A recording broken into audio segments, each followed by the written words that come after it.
Pasal 13, Abdi Allah dari Yehuda.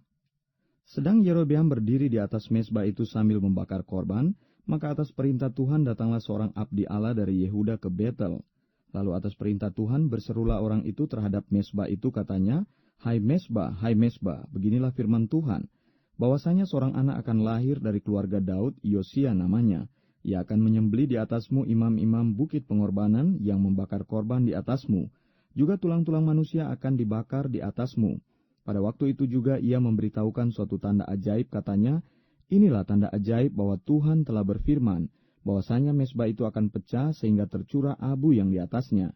Demi Raja Yerobeam mendengar perkataan abdi Allah yang diserukannya terhadap mezbah di Betel itu, ia mengulurkan tangannya dari atas mezbah dan berkata, tangkaplah dia. Tetapi tangan yang dijulurkannya terhadap orang itu menjadi kejang, sehingga tidak dapat ditariknya kembali. Mezbah itu pun pecahlah sehingga abu yang ada di atasnya tercurah, sesuai dengan tanda ajaib yang diberitahukan abdi Allah itu atas perintah Tuhan.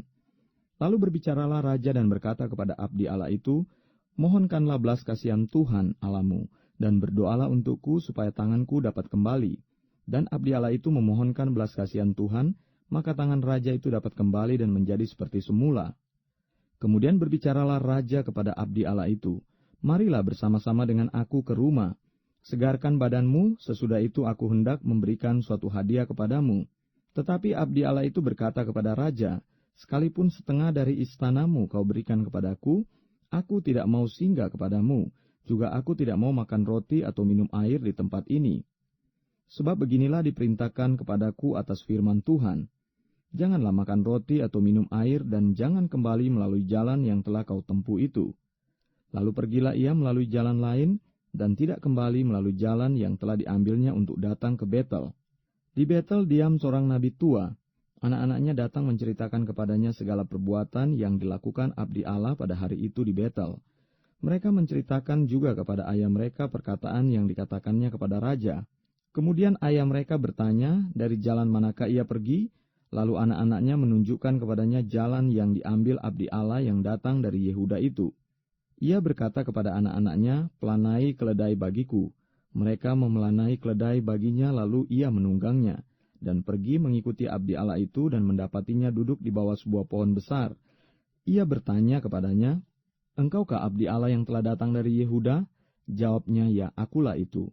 Katanya kepadanya, marilah bersama-sama aku ke rumah untuk makan roti. Tetapi jawabnya, aku tidak dapat kembali bersama-sama engkau dan singgah kepadamu. Aku tidak dapat makan roti atau minum air bersama-sama engkau di tempat ini. Sebab telah diperintahkan kepadaku atas firman Tuhan, jangan makan roti atau minum air di sana. Jangan berjalan pulang melalui jalan yang telah kau ambil itu. Lalu jawabnya kepadanya, aku pun seorang nabi juga seperti engkau.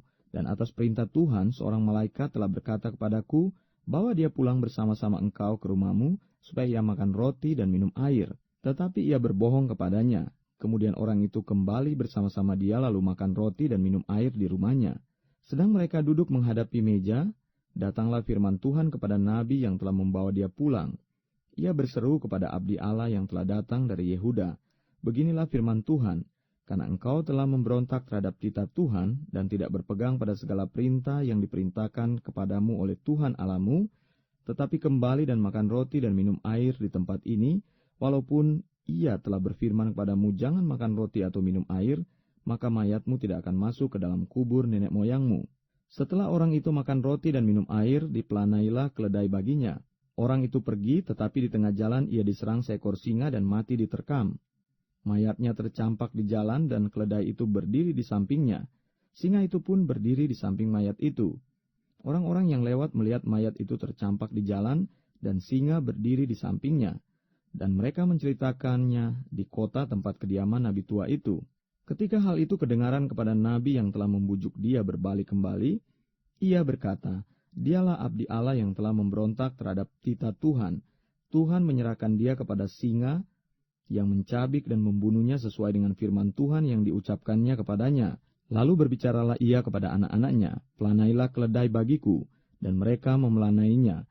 Kemudian ia pergi dan menemukan mayat orang itu tercampak di jalan, sedang keledai dan singa berdiri di sampingnya. Singa itu tidak memakan mayat itu dan tidak mencabik keledai itu. Nabi tua itu mengangkat mayat abdi Allah itu, menaruhnya ke atas keledai, dan membawanya kembali ke kotanya sendiri untuk diratapi dan dikuburkan. Mayat orang itu dikuburkan di dalam kuburnya sendiri, maka diratapilah dia.